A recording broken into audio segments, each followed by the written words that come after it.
What's going on? It's Everyday Tech. I know this looks a little different. You usually don't see me in my car, but I kind of want to do a different type of video. More so an everyday life video that is also talking about the latest piece of tech I am using. So if you keep up with my socials, Instagram or X or even Threads, you may have noticed that I've been using a new phone. I am a Pixel fanboy, but I have been getting a bit bored with Pixels only because I've been with them since the Pixel 1. So I've actually jumped in and grabbed the Oneplus 13r.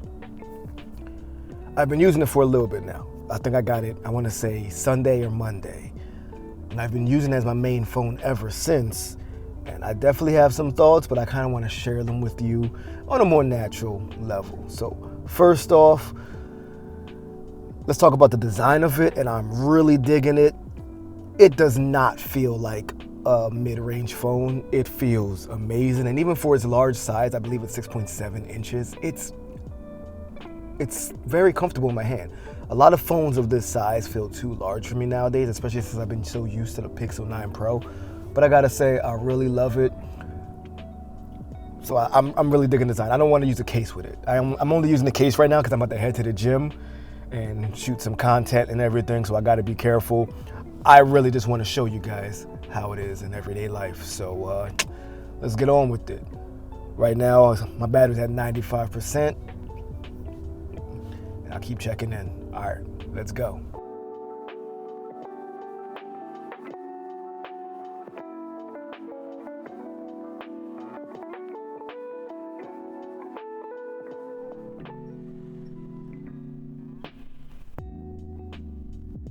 All right, so I just made it to the gym. I'm just letting myself get prepared mentally while my pre-workout makes its way through my veins and probably blows out my heart.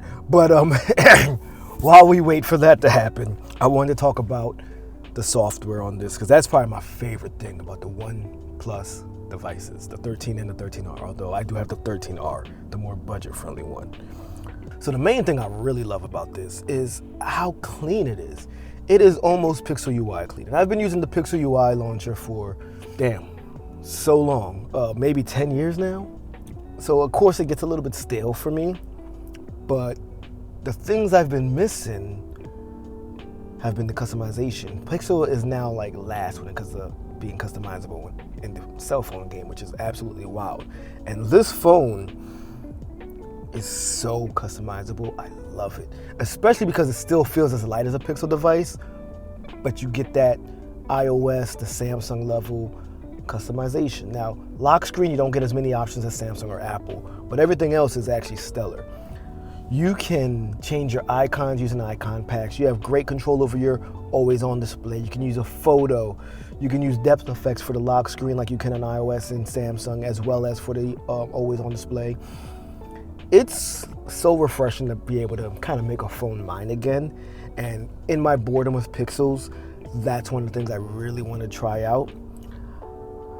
I've also never got a chance to use Oxygen OS, and currently I'm enjoying it. I really dig it. You can look at my phone.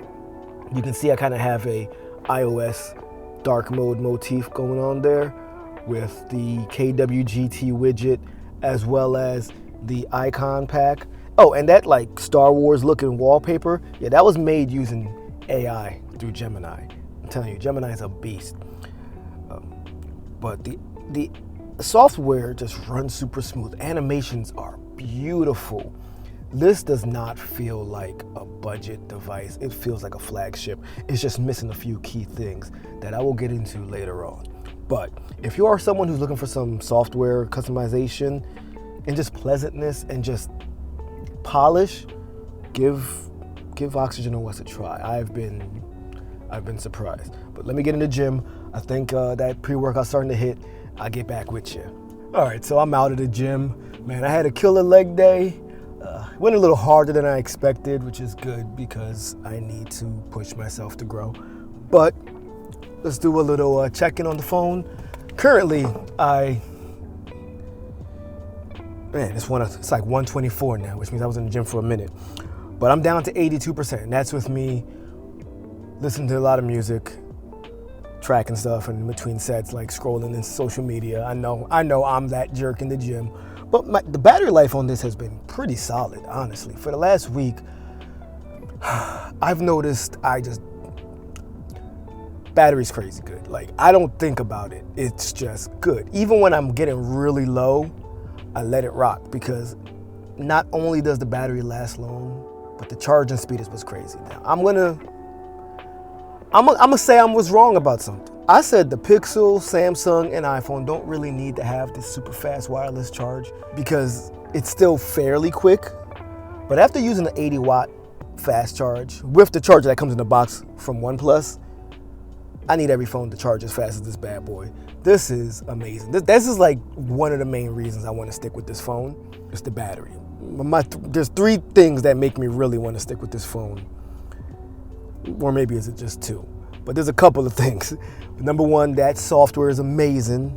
2, the battery life is crazy. Like, it lasts me all day. I can kill any phone. So this isn't necessarily a 2-day battery for me. It's like 1.5. But that just means that anybody else can probably make it run 2 days. I'm just extremely hard on batteries because of what I do. Not just the YouTube thing, but like my hobbies. I like to watch a lot of videos. I love super bright settings. I love everything as high up as possible, and I game on my phone a little bit more than usual. So for me, I haven't found any phone that can survive me. This one still struggles to survive me, but it's doing the best so far. It's a 6,000, my God. It's a 6,000 milliamp battery, and that mixed with the super fast charging is crazy. Like, this is a budget phone. This is a mid-range phone that has 6,000 milliamps of battery and 80-watt charging. The only downside to its charging situation is it doesn't have wireless charge, which honestly, I do not miss. I would sacrifice wireless charge on any device for the 80-watt charging or 100-watt charging. If you can give me both, I'll take it. But if I had to choose one, I'd much rather have the super fast charging. Wireless charging is cool, it's convenient, but it is not a necessity.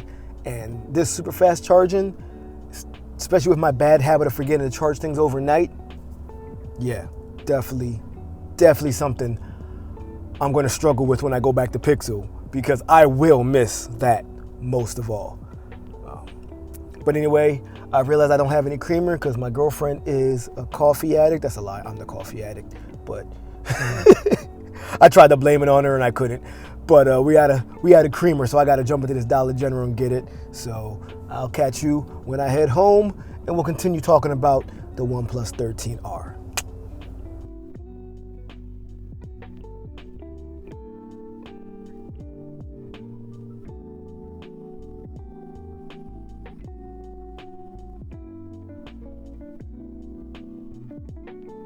Rocky boy. He loves the camera. Okay, so, damn, I'm blowing out the background, but we do got to talk about some things about this device that I absolutely don't necessarily like. It's not terrible, but the camera, right? Let's get into it. All right, so number one thing is, it's not like the cameras are necessarily bad. They're actually pretty solid in a sense, but they're not going to be as good as the OnePlus 13 Pixel. They're not going to be good as the big guys. What I've noticed is it's just not as reliable. Sometimes you'll get really good images, very contrasty, something I like. It has like a dramatic look to it with decent dynamic range, but it's not consistent. Sometimes it looks completely sometimes it looks completely over sharpened or just over processed. Some of the images I got have been downright terrible. When it's good, but it's just not consistent enough to be a good camera. After using a Pixel, an iPhone, and Samsung, this definitely comes in last place. This comes in last place to like Pixel 8a. Not necessarily because the image quality is so bad, but because of the consistency is not there. Another thing I did not like about this camera is the way it processes raw photo. For one, I keep having a weird bug in Lightroom Mobile where the raw images show up as with a very magenta hue, and I have not figured out how to fix that. but also due to its slow shutter speed, you can only use raw photos in pro mode. And like I said, it has a very slow shutter speed, so no matter what, these images always look blurry. It's just not, it's not there. I wanted to shoot in RAW and I find it to be a bit unusable. Maybe it's user error, but every other camera I could just pick up and go. You shoot it in RAW, shoot it in pro mode, no problem. This one, very finicky, very unreliable, over-processed, way too sharp.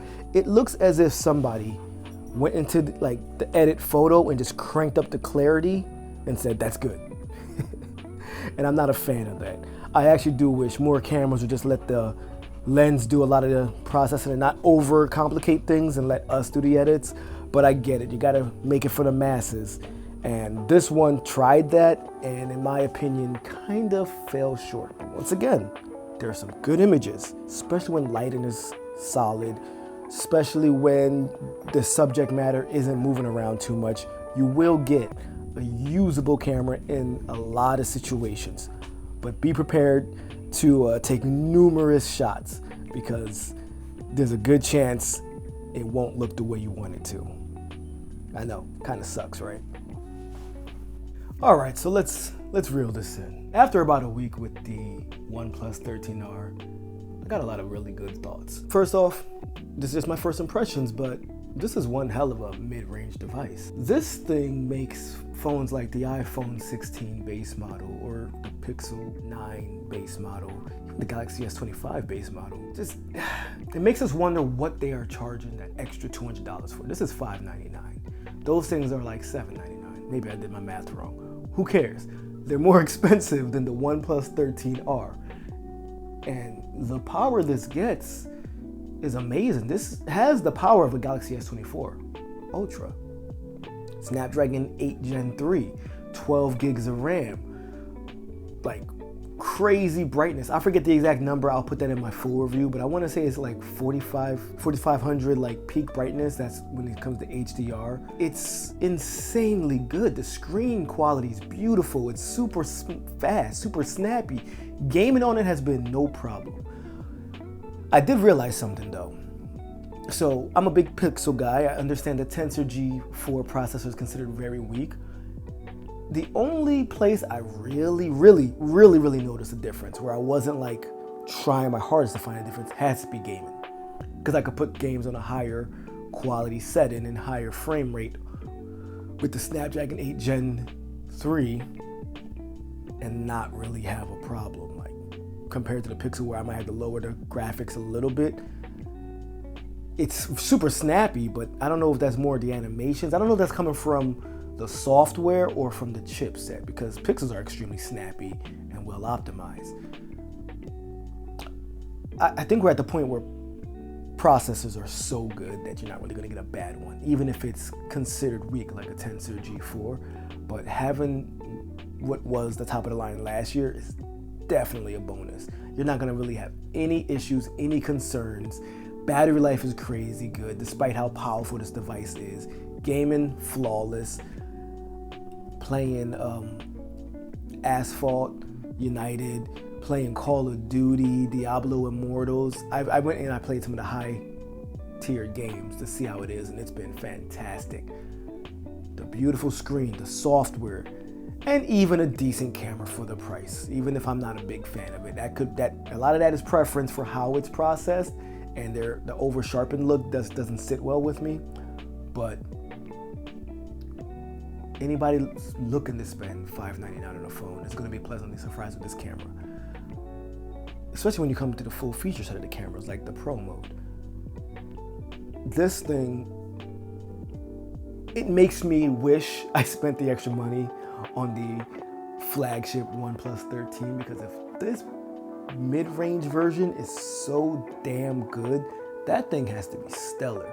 I think Samsung has a bigger challenge when it comes to OnePlus this year, with them being so close. And for me, this is giving Pixel a run for its money too. Because if I didn't have my Pixel 9 Pro, I for sure would have no problem using this. I wouldn't even be upset. I don't even know if I'm gonna put my SIM back in this now that like I'm almost done with the review process. Still got like another week to go before I feel comfortable putting my SIM back into my Pixel, and I don't know if I want to do it because I've been having one hell of a time with this Oneplus 13r. And I know it's not getting as much fame because it's not the flagship, but if you're into phones and you want to try something new, you want to save a little bit of money, but still have flagship-like performance, minus wireless charge, minus the best camera, that's actually all you're really missing out. So this is one of the best options and is slowly creeping up to being one of my favorite phones. But these are my first impressions. I'll let you know how it evolves later on. And once again, drop in the comments what you think if you're using the Oneplus 13R, what you wish to see out of OnePlus in the future, and how well you think this stacks up to some of the competition that's out right now. Drop in the comments, let me know what's up. And once again, thanks for letting me talk about tech. I'll catch you on the next one. Peace.